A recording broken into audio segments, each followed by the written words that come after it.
BPL নিয়ে কপালে দুশ্চিন্তার ভাঁজ বরিশাল শিবিরে ইতিমধ্যে 6 বিদেশিকে ভিড়িয়ে দল গঠনে সবার চেয়ে এগিয়ে টানা দুইবারের চ্যাম্পিয়নরা।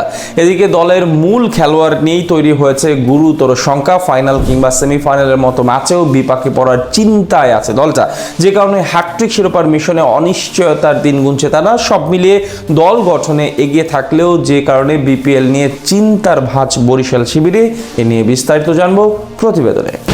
বাংলাদেশ প্রিমিয়ার লিগে টানা দুইবারের চ্যাম্পিয়ন ফরচুন বরিশাল নিজেদের হ্যাটট্রিক শিরোপা জয়ের মিশনে বেশ ভালোভাবেই এগুচ্ছে কীর্তনখোলা পাড়ের দলটি।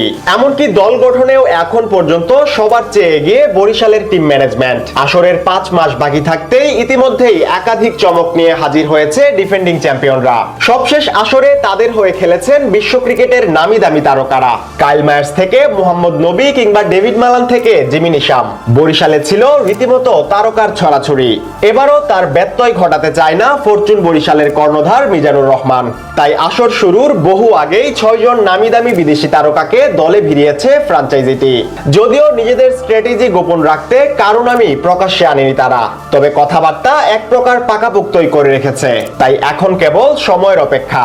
এদিকে দল গঠনে সবার চেয়ে এগিয়ে থাকলেও আসন্ন বিপিএল নিয়ে এবার কঠিন এক চিন্তার ভাঁজ পড়েছে বরিশাল শিবিরে। টানা দ্বিতীয়বারের মতো তামিম ইকবালের নেতৃত্বে শিরোপার স্বাদ পায় বরিশালের বাসিন্দারা। তবে এবার তাকে পাওয়া নিয়েই সবচেয়ে বড় দুশ্চিন্তা।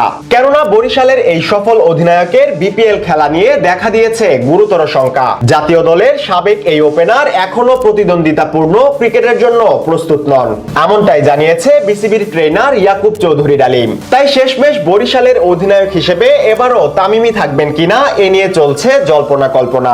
এর আগে সবশেষ ডিপিএল এ রীতিমতো মৃত্যুর দুয়ার থেকেই ফিরে এসেছিলেন খান সাহেব। বিকেএসপিতে ম্যাচ চলাকালীন হঠাৎ হৃদরোগে আক্রান্ত হন তিনি। সেই সময় গুরুতর অসুস্থ হয়ে পড়লে তাকে তড়িঘড়ি করে নেওয়া হয় হাসপাতালে। তামিমের অসুস্থতার খবরে অন্ধকার নেমে আসে দেশের ক্রিকেট অঙ্গনে। যদিও গুরুতর সেই বিপদ কাটিয়ে এখন অনেকটাই স্থিতিশীল আছেন সাবেক টাইগার ওপেনার। তবে প্রতিযোগিতামূলক ক্রিকেটে ফেরার আগে শরীরের সামর্থ্য ও ঝুঁকি নিয়ে প্রশ্ন তো থেকেই যায়। এদিকে তামিমের অসুস্থতার সময় মাঠে সিপিআর দিয়ে তামিমের প্রাণ বাঁচাতে গুরুত্বপূর্ণ ভূমিকা রেখেছিলেন ট্রেনার ইয়াকুব চৌধুরী। গেলদিন মিরপুর শেরেবাংলা জাতীয় স্টেডিয়ামে তামিমের ক্রিকেটে ফেরার বিষয়ে কথা বলেন তিনি। তার ভাষ্যমতে শুধু বিনোদন কিংবা মজার উদ্দেশ্যেই খেলতে পারেন তামিম। এর বাইরে প্রতিযোগিতামূলক ক্রিকেট থেকে তার বিরত থাকাই শ্রেয়। তাছাড়া ফাইনাল কিংবা সেমিফাইনালের মতো ম্যাচ তামিমের জন্য ডেকে আনতে পারে হিতের বিপরীত। কেননা স্বাভাবিকভাবেই এসব ম্যাচে মানসিক উত্তেজনা থাকে সবচেয়ে বেশি।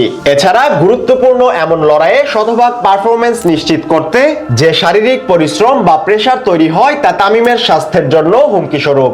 এমন পরিস্থিতিতে শেষমেশ আদৌ তামিম খেলবেন কিনা বা খেলা উচিত হবে কিনা সেটি তার উপরই নির্ভর করছে।